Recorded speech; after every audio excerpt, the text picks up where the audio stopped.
Autoriteti i konkurrencës njoftoi sot se ka gjobitur disa ndërmarrje në tregun e grumbullimit dhe shitjes me shumicë të fruta perimeve për sjellje të bashkërenduar në përcaktimin e çmimeve të këtyre produkteve. Bëhet fjalë për tregjet e shitjes me shumicë të fruta perimeve në qarqet Tiranë, Elbasan, Berat, Fier dhe Korçë, pas një procedure të thelluar hetimore që zgjati gati 2 vite dhe përfshiu monitorimin e tregut, hetimin paraprak dhe hetimin e thelluar. Në Elbasan rezulton e i gjobitur si person fizik në Drejtë Arapi, ku sipas AKU së bashku me ndërmarrjet e tjera, kanë bashkërenduar çmimet e blerjes gjatë periudhave të sezonit, duke diktuar çmimet në dëm të fermerëve dhe duke aplikuar shtesë mbi kosto shumë të lartë deri në 115%.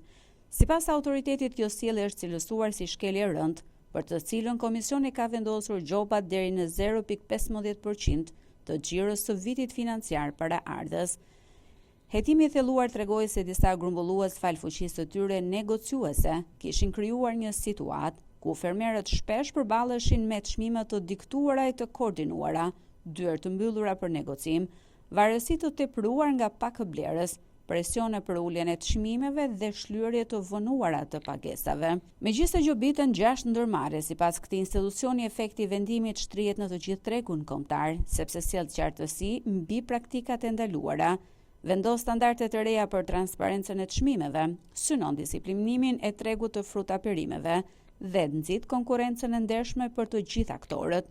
Gjithashtu, komisioni ka urdhëruar ndërmarrjet e gjobitura që të afishojnë në mënyrë të dukshme çmimet aktuale të produkteve që grumbullojnë, ndërkohë që do të jenë subjekt monitorimi për 1 vit nga Autoriteti i Konkurrencës.